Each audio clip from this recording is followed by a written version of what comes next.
ay may germ knockout action. Kills 99.9% of germs sa damit ng pamilya. Stop ang germs sa Pride with Antibac. Linis ang labada, nakat ang bakterya.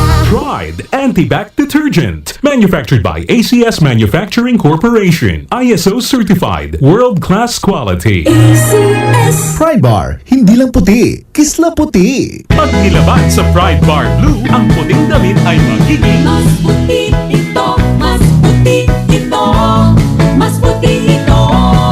sa Pride Bar Blue. Pwedeng hindi na ako magtina, anel o bleach dahil ang Pride Bar Blue ay may power whitener na nanunuot sa bawat hibla. Kaya ang damit ay kisla puti at panayin pa sa kamay. Mas puti ito, mas puti ito, mas puti ito. Pride Bar Blue with power whitener. Di lang puti, kisla puti. Pride Bar Blue. Manufactured by ACS Manufacturing Corporation. ISO certified. World-class quality. ACS. Para di madaling masira ang ngipin ng pamilya, ngayon pa lang. Unique toothpaste for brushing every after kumain. Dahil ang unique toothpaste, may Max Protect formula. Ngipin ay Max Alaga, Max Protektado pa. Helps stop cavities even before they start, while keeping breath fresh with regular use. Unique toothpaste for brushing para siguraduhin ngipin ay Max Alaga, Max Protektado pa. Unique. Max Alaga, Max Protectado with unique toothpaste maximum fluoride protection. Manufactured by ACS Manufacturing. ISO certified world-class quality. ACS. Sa panahon ngayon, kau ba'y sigurado? Kau ba'y protektado? Ang pamilya ay i-shield mo. Laban sa bakterya, I-shield mo. labanan pati virus. I-shield mo. Shield Bath Soap. Patay ang 99.9% of bacteria and virus tested. Believe ang mga eksperto sa Philippine Nurses Association. Sa sakit protektado, I-shield mo. pamilya protektado. I-shield mo. Shield Bath Soap. Manufactured by ACS Manufacturing Corporation. ISO certified world-class quality. ACS.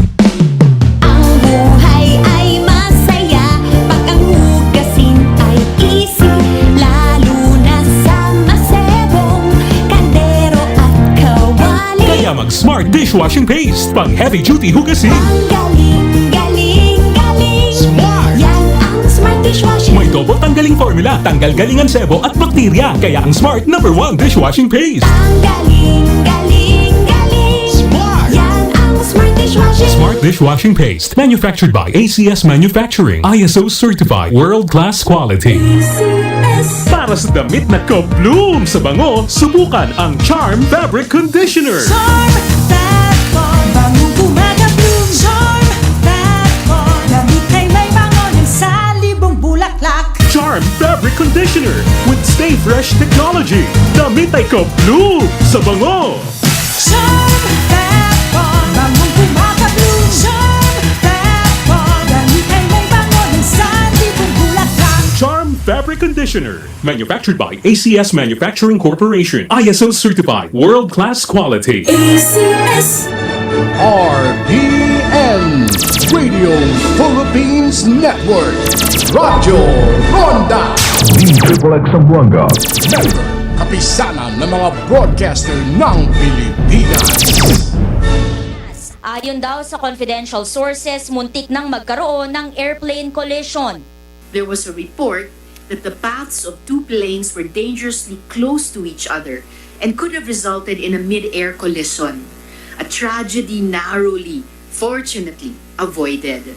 Para naman kay Senate Committee on Public Services Chairperson Grace Poe, dapat unahing malaman ang katotohanan para sa kapakanan ng mga pasahero. Aabot daw sa higit 2 bilyong piso ang danyo sa 65,000 na biyaherong apektado.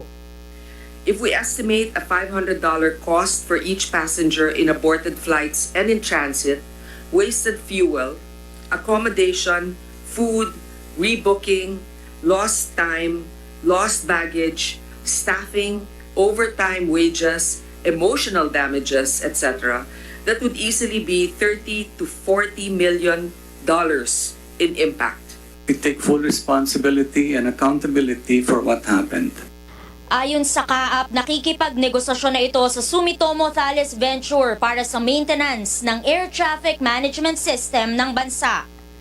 Amor Santos, CNN Philippines. Hindi pa pinal ang taas pasahe sa LRT-1 at LRT-2. Yan ang giit ni Light Rail Transit Authority Administrator Hernando Cabrera. Kasalukuyang nasa 11 pesos ang boarding fare ng LRT at may karagdagang piso sa distance fare o yung dagdag na kilometro. Pero may panukalang taasan ang boarding fare ng 2 pesos and 29 centavos maging ang distance fare ng piso at 21 centavos kada kilometro. Tanging sa Land Transportation Franchising and Regulatory Board o LTFRB palang lusot ang proposed hike. Paliwanag ng ahensya na papanon ng taasan ng pasahe sa mga train line na ito.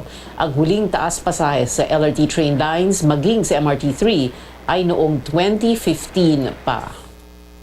This increase is just merely to close the little gap that we have between the cost and the actual operation expenses. I would say there's a 75 to 80% probability na matutuloy po itong increase na ito.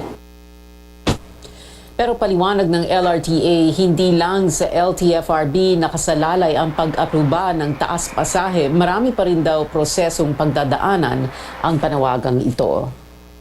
Yung approval ng LTFRB hindi pa po final yan.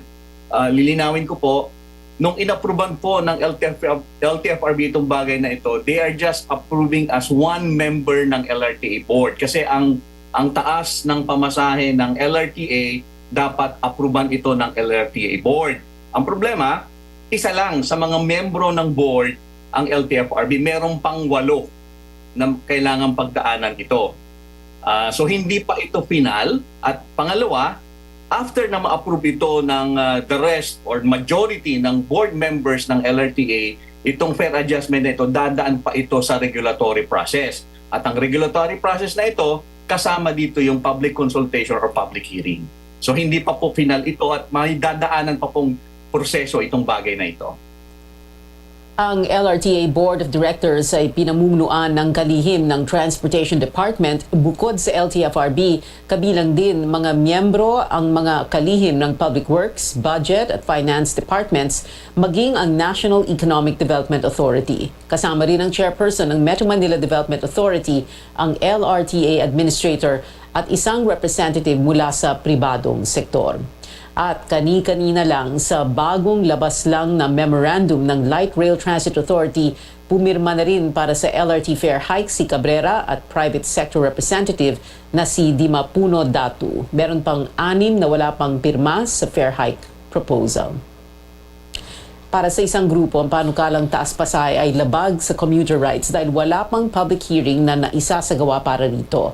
Dagdag pangamba ng grupong bayan, kapag hindi naaprubahan ang hiling na taas pasahe ng LRMC, ang pribadong kumpanyang nag-ooperate ng LRT-1, gobyerno ang magbabayad para sa taas pasahe. Ibig sabihin, magiging pasanin ito ng mga taxpayer. Maalalang ilang beses ding humiling ng fare increase ang LRMC noon, pero hindi ito naaprubahan, kaya nag-file ito ng arbitration case laban sa gobyerno sa International Chamber of Commerce. Git ng kumpanya na lugi na sila ng 2.6 billion pesos dahil dito. Dagdag pa nito, ayon sa concession agreement, maaari itong magtaas ng pamasahe kada 2 taon.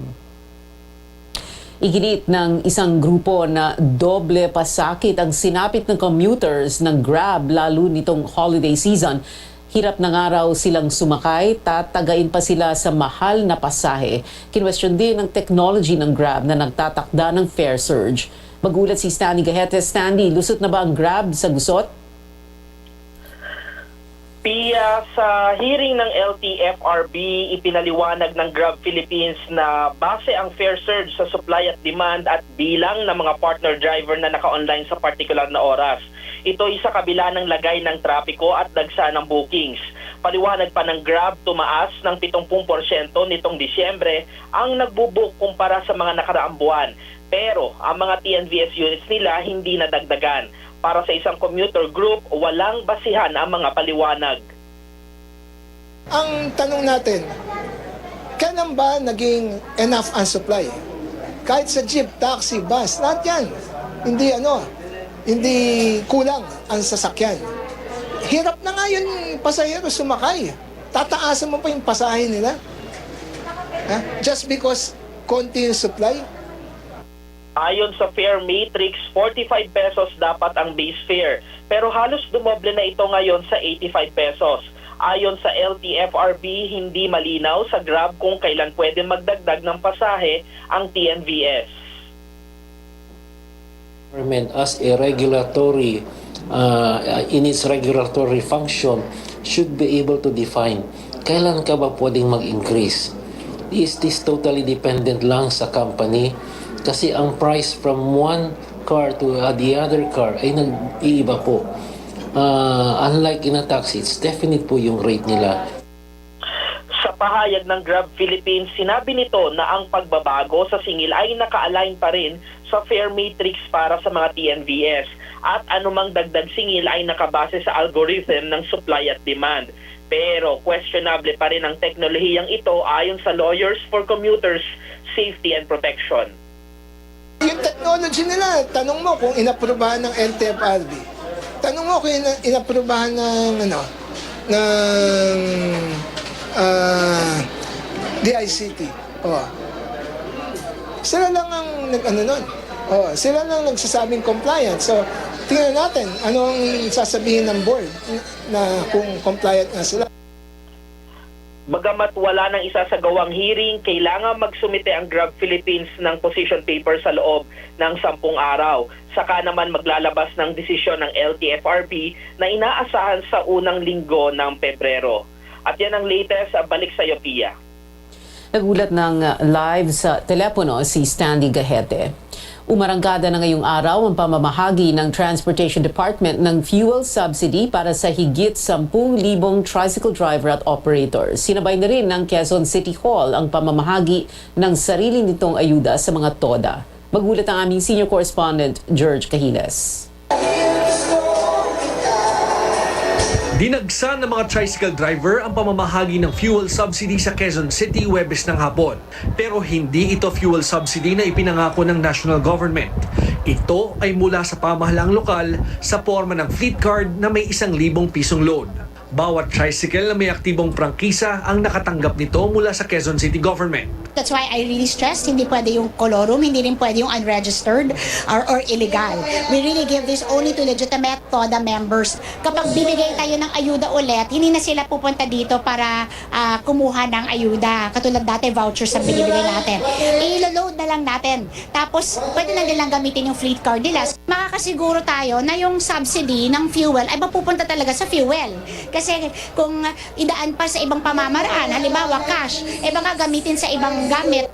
Sa mga nakakuha ng fuel subsidy mula sa pamahalaang lokal, isa lamang si Dominador Tamayo sa iilang nakatanggap na ng 1,000 pisong fuel subsidy mula sa Transportation Department.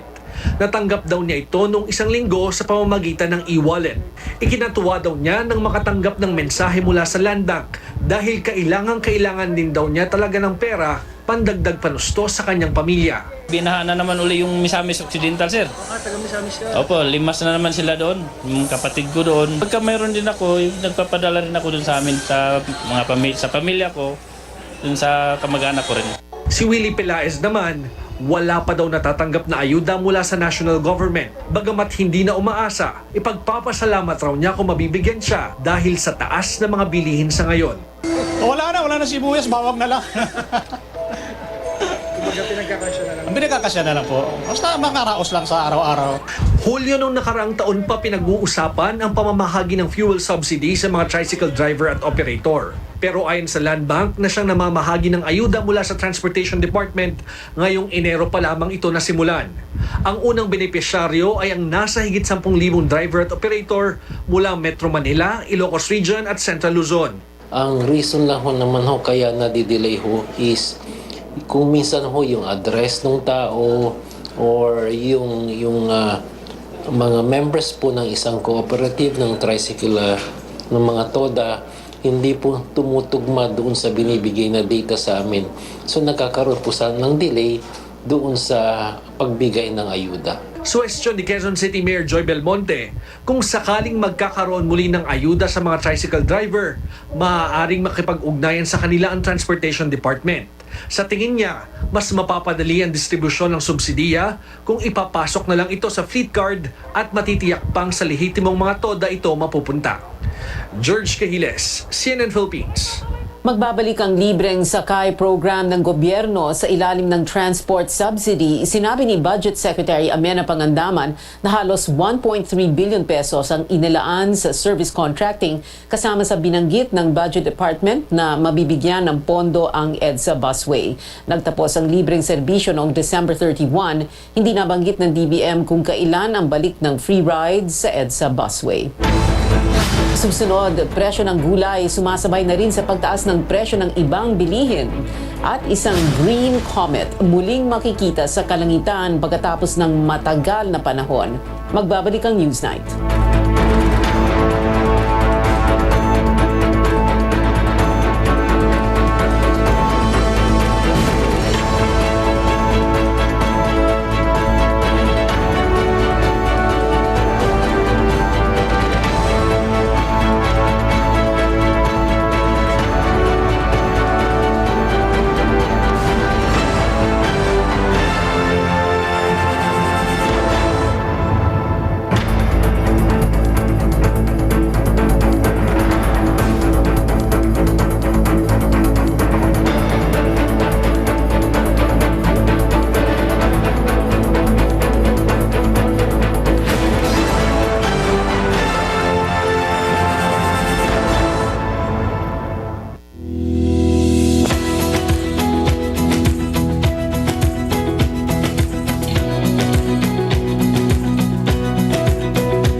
Sasapit ang Pasko, inaabangan ng marami ang Bright Morning Star, MX3's annual parole making contest. Amazing prizes await our winners. Let your star shine the brightest. Let Jesus be the star. Please visit mx3ph.com for the mechanics. Promo runs from August 31, 2022 to January 25, 2023 per DOH FDA CFR permit number 1337 series of 2022. Mahalagang paalala, ang MX3 capsule ay hindi gamot at hindi dapat gamitin pang gamot sa anumang uri ng sakit. Regent Mochi, your locally produced glutinous rice cake, comes in mango, green tea, ube, and assorted flavored packs. Regent Mochi Japanese-style glutinous rice cake by Regent. Welcome back to New Day. We've got all the news you need and more. We still have here with us members of the national women's football team who just won the title at the AFF Women's Championship. Dadalo si President-elect Bongbong Marcos sa Asia-Pacific Economic Cooperation o APEC Summit sa Thailand. Ngayong No Smoking Awareness Month, alamin natin kung paano tuluyang magkukwit. A South Commuter Railway linking Metro Manila and Laguna goes full steam ahead. Nakipagpulong ang Pangulo kay Indonesian President Joko Widodo at tinalakay nila ang iba't ibang hamong kinakarap ng ASEAN dahil sa pandemya. Itutuloy na ng Cebu City ang pagluluwag ng pagsuot ng face mask pero ayon kay Mayor Mike Rama, ito ay trial period pa lamang. President Ferdinand Marcos Jr. brings home over 800 billion pesos worth of investment pledges from his state visits to Indonesia and Singapore. Humingi na ng saklolo ang grupo ng mga panadero. Apektado na rin daw ang kanilang industriya. Ayon sa Labor Department, inaprubahan na ng National Wages Productivity Commission ang 50 pesos na dagdag sahod.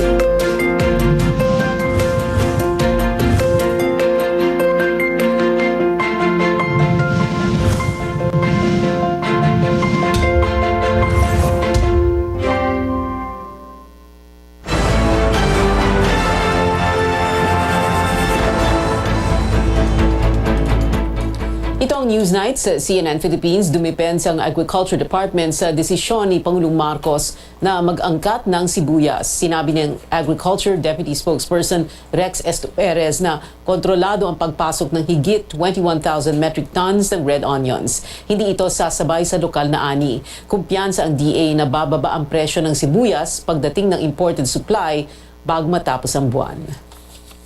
Calibrated po yung importation natin on the time and the volume. So pagdating dito, we are expecting na hindi dapat makapekto to ng ating pong harvest. We prepared already yung mga mechanisms to be stricter ngayon on the first and the second control borders. Bukod sa ombudsman, hihiling ng investigasyon si Marikina Representative Stella Kimbo kung merong onion cartel. Hindi pa man bumababa ang presyo ng sibuyas, sumipa na rin ang presyo ng ilang gulay. Ayon sa Agriculture Department, nagsimula ng magmahal ang ampalaya, cabbage at carrots. Apektado raw kasi mga ito ng frost o matinding taglamig sa Benguet, ang isa sa mga sentro ng kalakalan ng gulay sa bansa. Hindi sinabing eksaktong presyohan ng mga gulay pero posible daw umabot ito mula 10 hanggang 15% ang itataas ng presyo ng mga produkto. Sinabi ng Agriculture Department na patuloy nilang tinututukan ang paggalaw ng presyo ng gulay. May bagong employment scheme ang Hong Kong government kung saan ang kwalipikadong aplikante ay maaring manatili roon ng 2 taon para maghanap ng trabaho o magsimula ng negosyo. Ang detalye sa report ni Tristan Odalo. Unti-unting nakakabangon na ang labor force ng Hong Kong mula sa epekto ng COVID-19 pandemic. Sa panayam ng CNN Philippines kay Hong Kong Labor Secretary Chris Sun, inamin niya na lubhang nabawasan ang kanilang foreign professionals sa kasagsagan ng pandemya.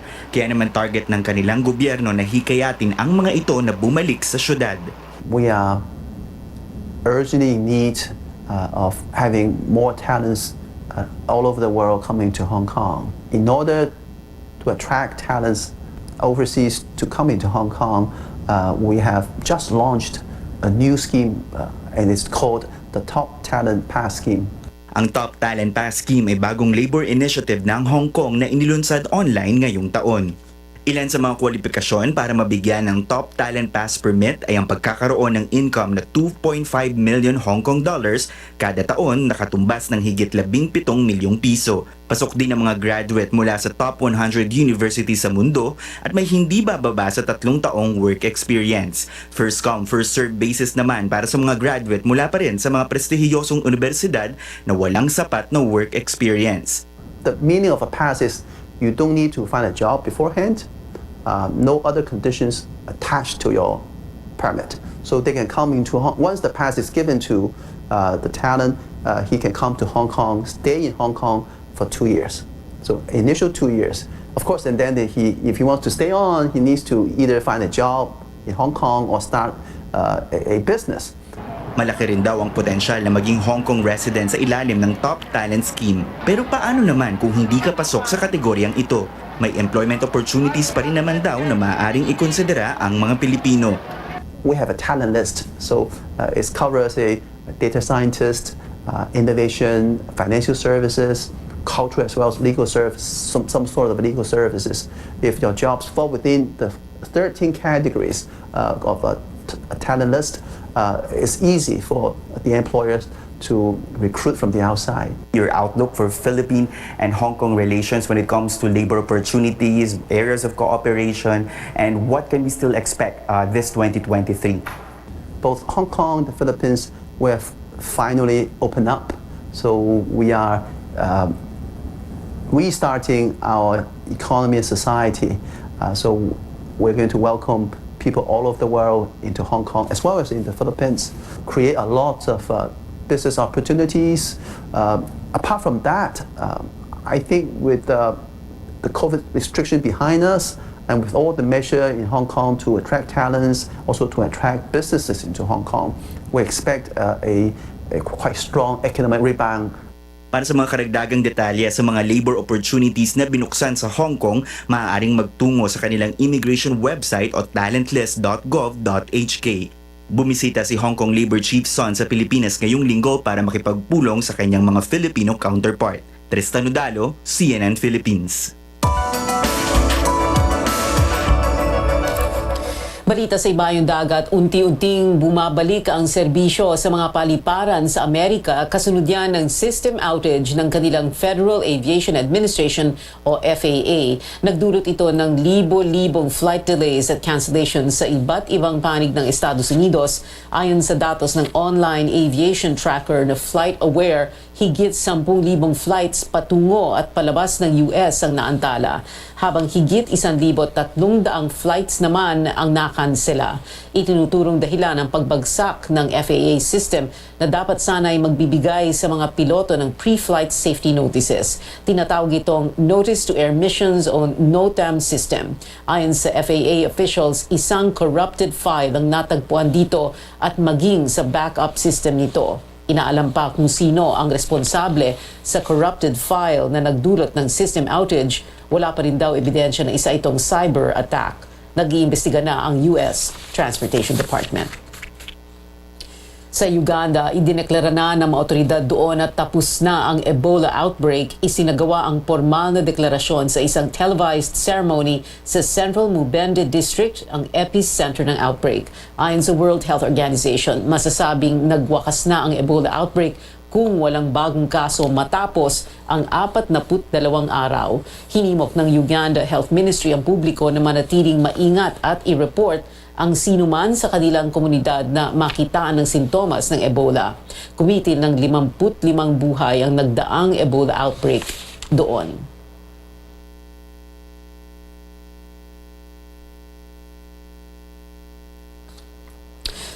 Sa France, 6 ang sugatan kasunod ng pag-atake ng isang lalaki sa isang train station sa Paris. Ayon sa mga otoridad, gumamit ang lalaki ng metal hook at pinagsasaksak ang ilang pasahero at isang pulis. Na-neutralize ng mga pulis ang suspect ng kritikal ang kondisyon dahil sa tama ng bala. Hindi pa tukoy ang motibo sa krimen.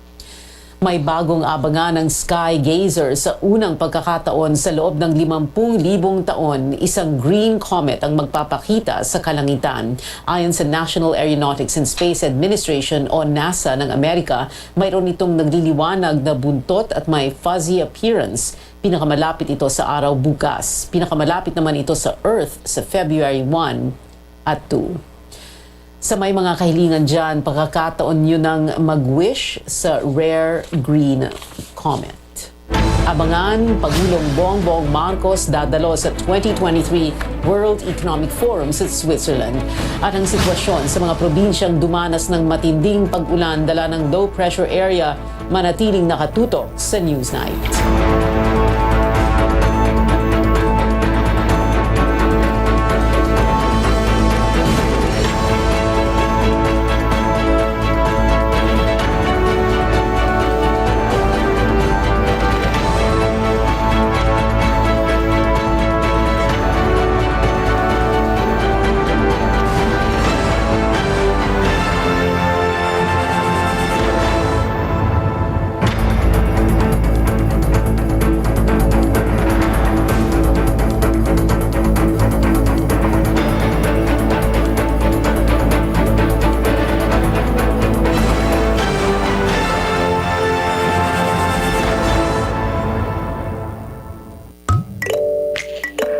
Assorted cakes. Made from high-grade ingredients baked to perfection. Comes in a variety of luscious flavors wrapped in a light, delectable sponge cake so soft and moist. A great tummy filler snack anytime, with flavors to choose from for everyone. Regent assorted cakes in ube, pandan, mocha, melon, and strawberry flavors. By Regent. The liver is the largest solid internal organ. It has a lot of functions in our digestion, metabolism. To be able to keep our liver healthy, let us consider food that we will be preparing. We may not think much about our liver, but it plays a very important role in our body, from processing the nutrients in our food to removing toxins from our blood. We'll talk about lifestyle changes that we can make in order to care for it. I'm Dr. Freddy Gomez, and welcome to MedTalk Health Talk. The LTFRB may be reopening more routes in time. In Metro Manila at this hour to start a brand new work week. You're now 100% focused on the SEA Games. How do you manage to be so specific and yet reach so many people? There are no weather disturbances expected to enter the Philippine territory for the next few days. I'm Ria Tanwat Cotrillo. I'm Paolo Obrera. Christine Jacobson. And I'm Andre Felix. Join us in the next hour right here on New Day.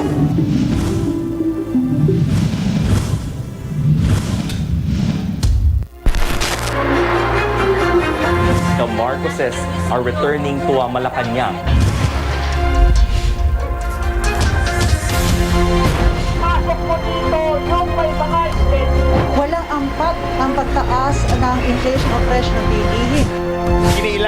lumipat dahil sa lakas ng alon. Nagtaas muli ng presyo ang iba't ibang kumpanya ng langis. Kung kaya nang kumuha ng school supplies ngayon, ay gawin na. Rule of law, seguridad sa South China Sea at pagpapalakas ng partnership. Paglalagak sa mga abon ni Ramos sa libingan ng mga bayani. Sa kubol na ito raw dinakip ng mga otoridad ang mga magsasaka, mga campus journalists at iba pang mga ina. Ayaw nilang pauwi sa saktuhan o alis kriminal ang mga malalaman ngayong araw. Nilibing na nga ang Filipino sports legend na si Lydia De Vega.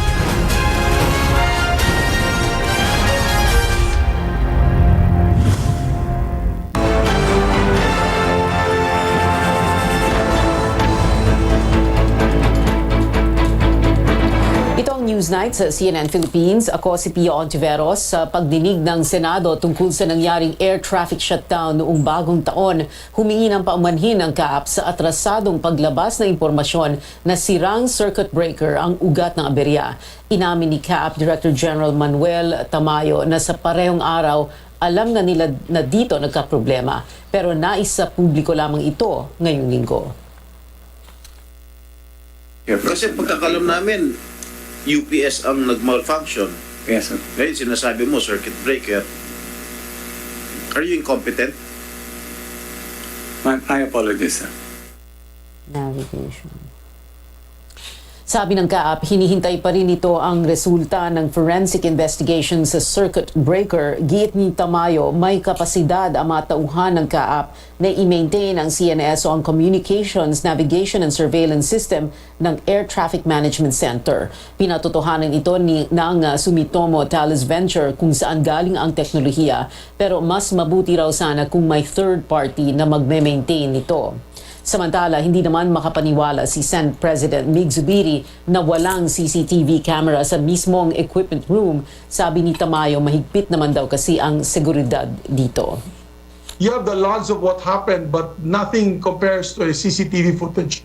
You may have qualified people to look at these facilities, well-trained, but it could also be negligence on their part. They go in there, they make a mistake on what they connect, and you will never know because it is their word against yours.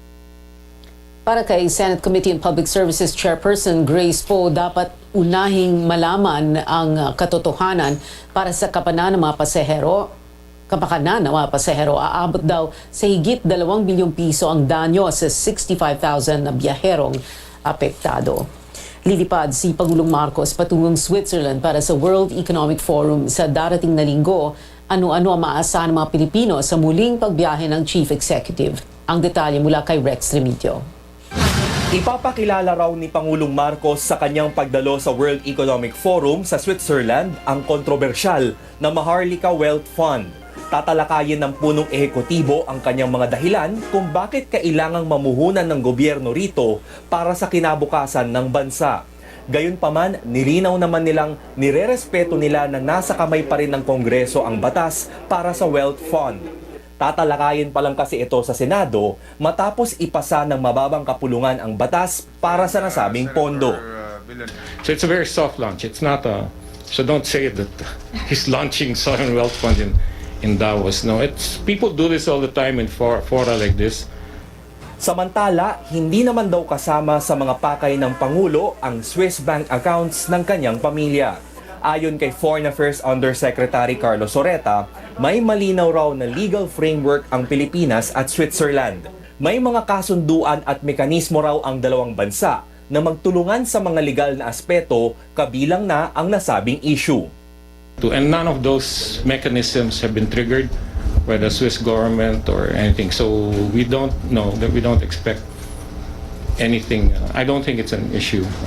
So haka-haka lang for fake news yung mga sinasabi na baka mag-withdraw ng account ng Pangulo sa Switzerland? It's hard to comment on that. Thank you po. If ever there was something like that, we would know about it, but there's none. Nagdesisyon ng Korte Suprema noong 2003 na iligal ang yaman ng mga Marcos sa mga bangko sa Switzerland na aabot sa 33 bilyong piso at dapat itong ibalik sa Estado. Noong panahon naman ng kampanya, sinabi ng Pangulo noong kandidato pa siya nahahayaan niyang gumulong ang proseso ng kanilang kaso sa mga korte. Ang World Economic Forum sa Davos, Switzerland ay magaganap mula Lunes hanggang Biyernes sa susunod na linggo. Dito'y makakasama niya sa mga session ang mga leader ng iba't ibang mga bansa at malalaking kumpanya. Pag-uusapan nila ang mga posibleng solusyon sa mga pinakamalalaking hamong kinakaharap ng mundo. Kabilang na riyan ang pagbangon mula sa krisis pang-ekonomiya na dulot ng pandemya. Gayon din ang hidwaan ng mga bansa, climate change at seguridad sa supply ng pagkain at enerhiya. Makakadaupang palad rin ng Pangulo ang ilang miyembro ng Filipino community sa mga bansa sa Europa. Hindi pa masabi ng Foreign Affairs Department kung magkakaroon ba ng bilateral o one-on-one meetings ang Pangulo. Lalo na't siksik din daw ang schedule ng iba't ibang pinuno ng mga bansa sa World Economic Forum. Hindi pa rin nila matansya ang halaga ng inaasahang pangakong investment na maiuuwi ng Philippine delegation. Rex Remitio, CNN Philippines. Halos 440,000 na katao na ang apektado ng masungit na panahon sa ilang rehiyon dulot niya ng mga low-pressure area, amihan at shear line. Sa tala ng Office of Civil Defense, 10 ang nasawi, 4 ang nasugatan at may 2 nawawala. Itinala ito sa mga rehiyon ng Ilocos, Calabarzon, Western Visayas at Davao.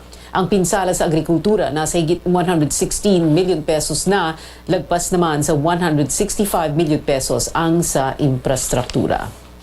Matindi ang naging hagupit ng low pressure area o LPA at shear line sa mga residente ng Zamboanga at Basilan. Sa Zamboanga City, inilika sa mga residenteng na-trap sa kani-kanilang tahanan bunsod ng matinding pagbaha. Umabot sa lagpas tao ang baha roon ayon sa Coast Guard. Nagbagsakan din ang mga puno at partially damaged ang ilang bahay sa iba't ibang barangay sa syudad. Pero nakapagsagawa na raw ng clearing operations kaninang umaga. May ilan-ilang bahagi naman ng Zamboanga del Norte na gutter deep pa rin ang baha, kabilang dyan ang Barangay Estaca sa bayan ng Dipolog. Hanggang tuhod naman ang baha sa Basilan nitong Miyerkules dala ng sunod-sunod na malakas na pag-ulan, hindi bababa sa 100 tao ang nasa evacuation center. Pagtitiyak mga otoridad, tuloy-tuloy pa rin ang relief operations. Tumungo naman tayo sa Eastern Samar kung saan lubog pa rin sa baha ang maraming lugar. Ang detalye mula kay Tacloban City-based journalist Wilmark Amazona. Wilmark. Yes, Pia, isinailalim sa state of calamity ang bayan ng Hipapad, Canavid at Dolores sa Eastern Samar dahil sa matinding pagbaha. Sa bayan ng Canavid, lahat ng 28 barangay ay lubog sa tubig ayon kay Local Disaster Management Officer Ivy Caspe. Nasa mahigit 3,000 pamilya ang apektado at mahigit 100 pamilya ang lumikas sa mas ligtas na lugar. Ayon pa kay Caspe, nasa 6 million pesos ang inisyal na pagtaya sa pinsala sa agrikultura. Sa bayan ng Dolores, 30 sa 4 na mga barangay ang kasalukuyang nakalubog sa baha. Nasa mahigit 6,000 pamilya ang apektado at higit sa 2,000 pamilya na ang nagtilikas. Sa bayan ng Hipapad, ng 13 barangay sa Hipapad ay lubog sa tubig ayon kay LDRRM Officer Vicky Avestros. Wala pa rin kuryente at mobile phone signal sa bayan ng Hipapad. Sa inisyal na datos ng Eastern Samar Provincial Disaster Risk Reduction and Management Office, nasa higit 49,000 na pamilya ang apektado ng pagbaha mula sa 18 bayan. Nasa 16,000 na katao naman ang nag-evacuate. Ang mga naapektuhan sa pagbaha bukod sa 3 bayan ay ang siyudad ng Borongan at mga bayan ng Arteche, San Policarpo, Oras, Maslog, Taft, Sulat, San Julian, Maydolong, Balangiga, Llorente, Hernani, Salcedo, Giwan at Lawaan. Samantala, natagpuan na ang isa sa 2 naiulat na nawawala sa Borongan City. Nakita ang labi ni Winifreda Asis na residente ng Barangay Pananagan sa dalampasigan sa bayan ng Maydolong. Inuulat siyang nawawala noong January 9 matapos natangayin ng malakas na agos ang sasakyan niyang bangka. Patuloy pa rin hinahanap ang kasama niyang si Carlito Dagumay. Humingi na ng tulong si Governor Ben Evaldone sa mga ahensya ng gobyerno gaya ng Department of Agriculture para tulungan ang mga magsasakang nasa lanta. Balik sa iyo, Pia. Si Tacloban City-based journalist Wilmark Amazona nag-uulat. Nakaranas ang Cebu Province ng magdamag na buhos ng ulan dahil sa LPA, kasama rito ang Metro Cebu kung saan may naitala pang flash floods at ang Cebu City na naghahanda para sa pagbabalik ng Sinulog Festival. Ang Disaster Management Office naman ng Oslob kagabi pa naka-high alert para sa posibleng pagbaha at landslides. Hindi rin nakalusot ang bayan ng Barili kung saan may mga nagbabagsakang puno at mapuputik na daan. Nagsuspindi na ng klase ang nasa 27 LGU o local governments ng Cebu ngayong araw. Patuloy na makakaranas ng pag-ulan ng malaking bahagi ng bansa dahil sa isang low pressure area.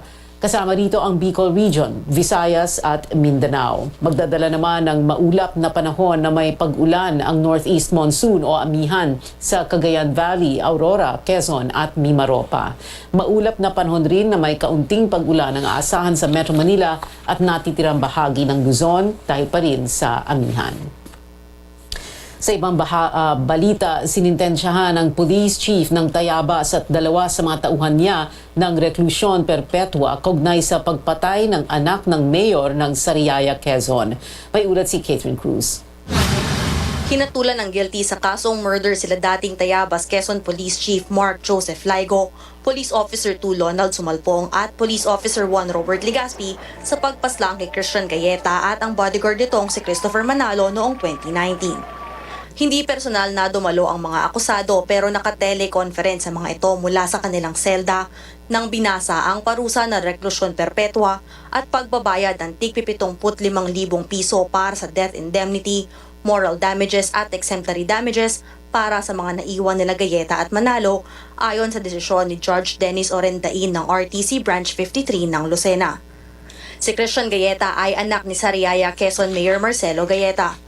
Naunang sinabing namatay daw ang batang Gayeta at si Manalo sa isang shootout at bago raw ang naging engkwentrong ito ay nahuli sa isang checkpoint na may dalang baril habang may umiiral na gun ban dahil sa eleksyon noong Mayo 2019. Pero ang naging resulta ng medical legal examination ng dalawang nasawi ay nakita ang marka sa kanilang kamay na posibleng pinosasan ang mga ito bago namatay. Kaya naman matapos ang mahigit 3 taon at 10 buwan daw na paghihintay ng desisyon ng korte sa mga akusado, masaya raw ang kampo nila Mayor Gayeta na nabigyang hustisya ang pagkamatay ng kanyang kaisa-isang lalaking anak. Tuntua kami, siyempre, bagamat di nababalik yung anak ko. Alam ko na maraming buhay pa ang naisave namin dahil ginamit lang yung anak ko pang sa ganyan maputol ng kalapastangan ng ginawa ng mga datihang pulis na yan. Elated kami at nagtagumpay din ang batas laban sa mga taong ito na gumagawa ng kasamaan na nasira ang imahe ng Philippine National Police dahil sa mga taong ito naging sangkot sa ganitong klase ng karumaldumal na krimen. Ayon naman sa abogado ng mga akusadong sila Laigo, Sumalpong at Legaspi, hindi pa raw pinal ang desisyong ito dahil iaapela pa nila ito sa mas mataas na korte. Considering yung outcome ng naging kaso, we already manifested naman sa court that we'll be availing of all possible and allowed remedies sa accused based on the decision na lumabas. Certainly mag-appeal kami. Pero dagdag ni Mayor Gayeta, patuloy na magbabantay ang kanilang kampo sa mga naging akusado upang siguruhin na matutupad ang naging hatol na reklusyon perpetua sa mga ito. Mula Lucena, Quezon, Catherine Cruz, CNN Philippines. Dinipensahan ni na Defense Secretary-Designate Carlito Galvez at Armed Forces Chief General Andres Centino ang desisyon ng Pangulo na tanggalin si dating AFP Chief Lieutenant General Bartolome Vicente Bacaro at muling ibalik sa pwesto si Centino. Humarap kanina sa media sina Centino at Galvez sa unang pagkakataon matapos matalaga sa kani-kanilang pwesto. Tinanggi ni Galvez na nagdulot ng alitan sa loob ng DND at AFP ang pagpalit kay Bacaro at pagbitiw ng dating Defense Officer in Charge Jose Faustino. Hindi naman masabi ni Centino kung upo siya bilang AFP Chief sa loob ng 3 taon gaya ng nakasaad sa isang bagong batas. As soldiers, we just have to abide. When I relinquished command of the AFP last year, I accepted the order of the President and waited out for my retirement. And again, when I was appointed, I just had to accept. he ordered. We have to respect the decision of the President. As we have all said, na the armed forces respect the decision of the President and the wisdom of the President. Dagdag ni Galvez, walang mababago sa DND sa kabila ng pagpalit ng liderato ng ahensya. Susunod, PBA Commissioners Cup Finals umabot sa winner-take-all Game 7 na gaganapin sa linggo. At Celeste Cortez, ibinida ang kanyang Darna costume sa Miss Universe 2022, manatiling nakatutok sa CNN Philippines.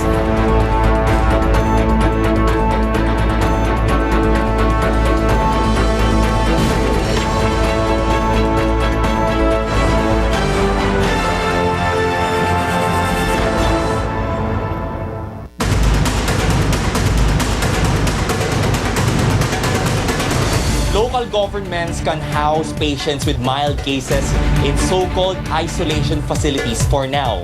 The pilots are doing their best to spot each and every resident. Kung makikita ninyo sa aking paligid ay hindi pa rin humuhupa yung baha. Umabot yung level ng baha dito sa bubungang ito. Nagpapatuyo rin sila ng kanilang mga gamit. Rex Remitio, CNN Philippines. 3 weeks into office, President Ferdinand Marcos Jr. and his economic team have yet to reveal concrete plans for the economy. What do you want to hear from the President in his first SONA? And they want to review the academic curriculum and the K-12 system. How much more has the median internet speed increased over the past 6 years? I'm Rico Hizon, inviting you to join the exchange.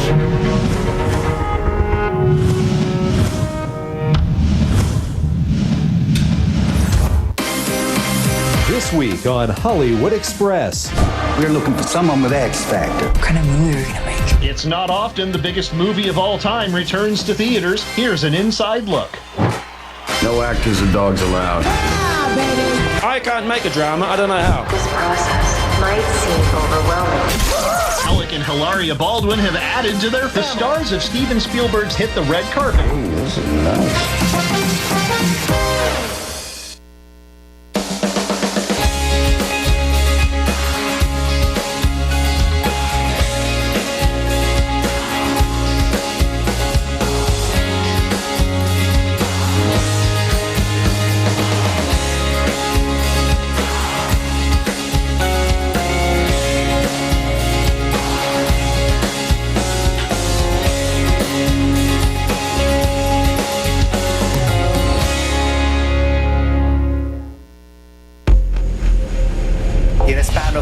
The government has detected another subvariant of Omicron. How challenging would it be for the new Marcos Jr. economic team? Authorities destroyed over 14 billion pesos worth of illegal drugs. I'm Rico Hizon, and this is the final word.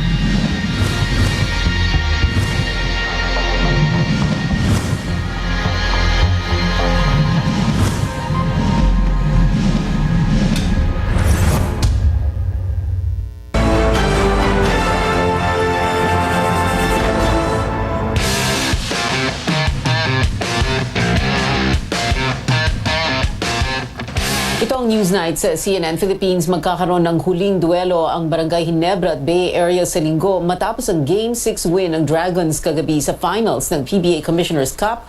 Para sa detalye ng mainit na laban, naritong ulat ni Pauline Versosa. Nauwi sa Game 7 ang labanan ng Barangay Ginebra at Bay Area Dragons. Yan ay matapos talunin ng guest team ang Jin King sa Game 6 ng PBA Commissioners Cup Finals. Fresh mula sa kanyang left foot injury, pinangunahan ni Miles Powell ang atake ng Bay Area at nagpakawala ng 29 points na may kasamang 5 tres, 7 rebounds at 3 assists. I know what we had to do. I know what I mean to the team.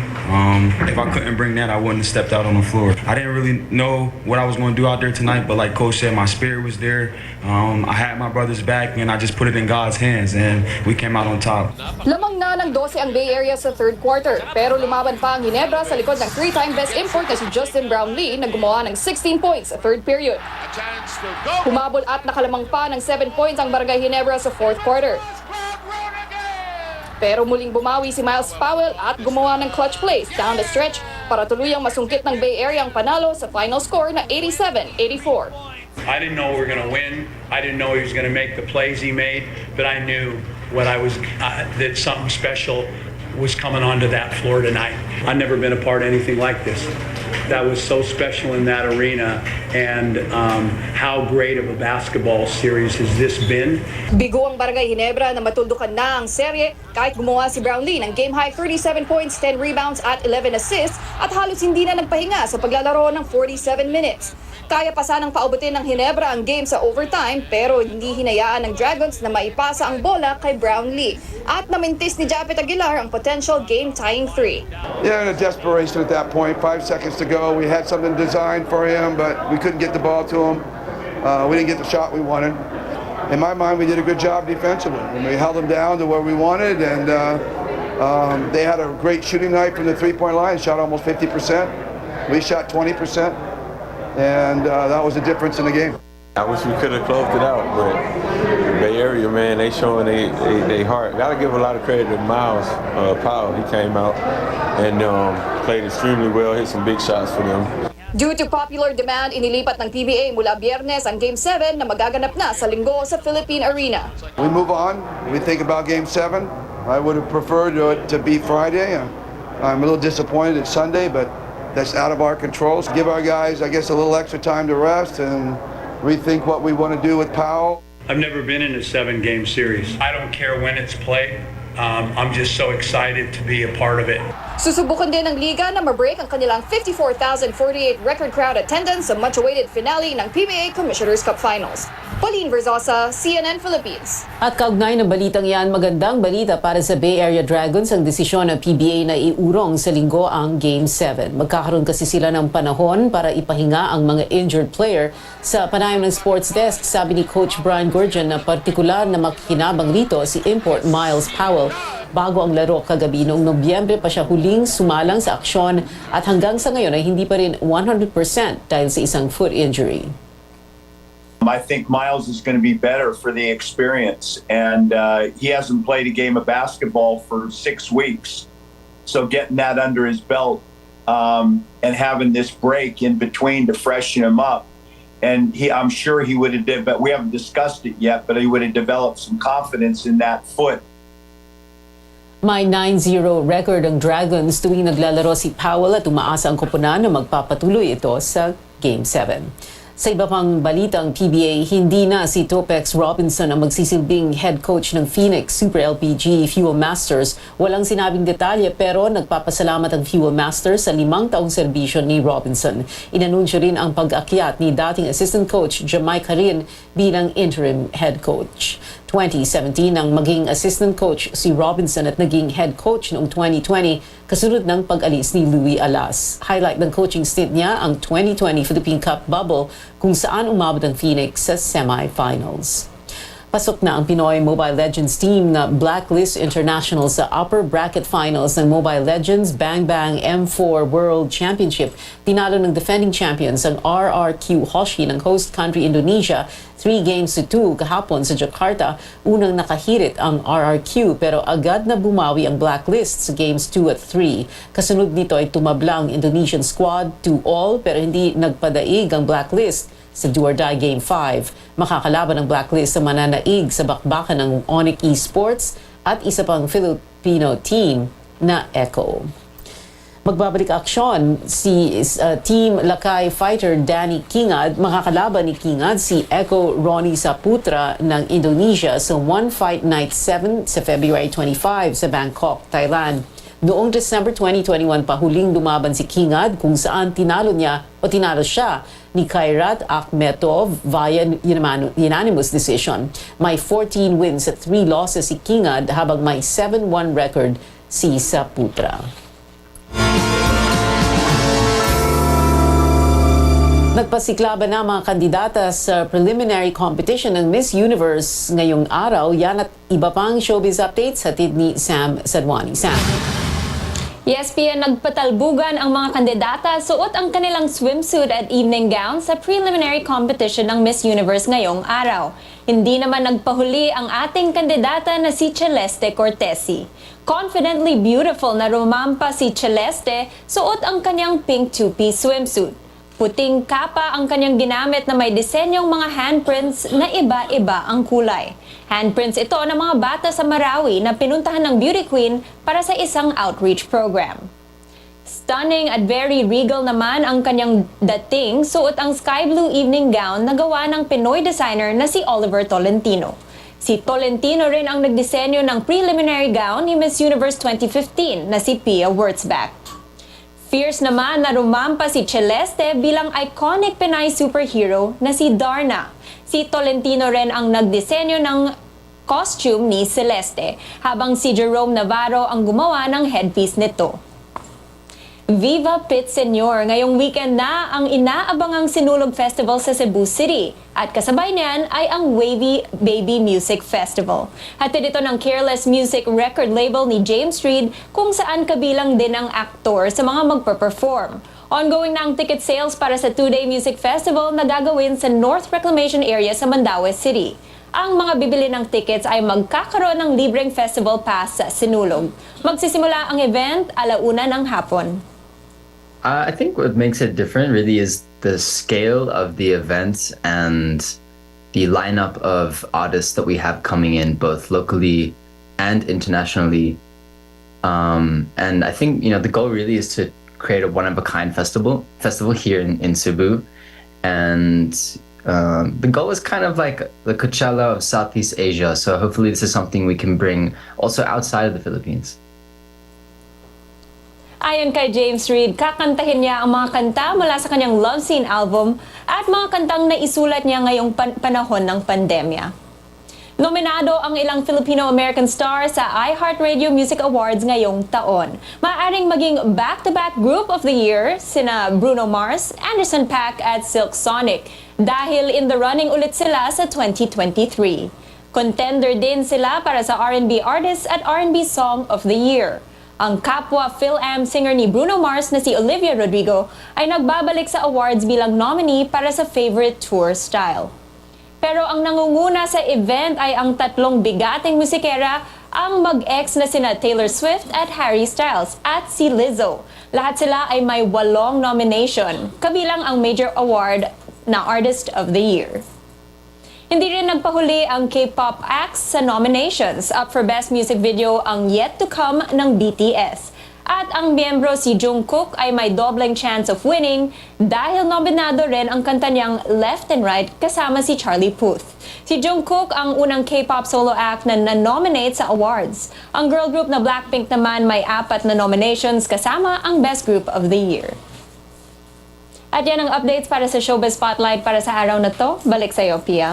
Maraming salamat, Sam Sadwani. Japanese passport holders ang pinakaswerte sa pagbabiyahe ngayong taon dahil sila ang may pinakamaraming bansang pwedeng puntahan kahit walang visa para sa lugar na yon.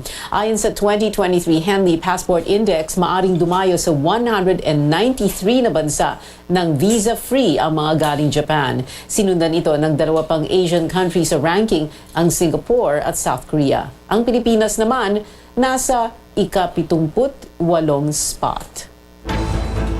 At yan ang mga kailangan ninyong malaman ngayong Huwebes, January 12, 2023. Magkita-kita ulit tayo bukas dito sa CNN Philippines. Ako si Pia Ontiveros at ito ang Newsnight.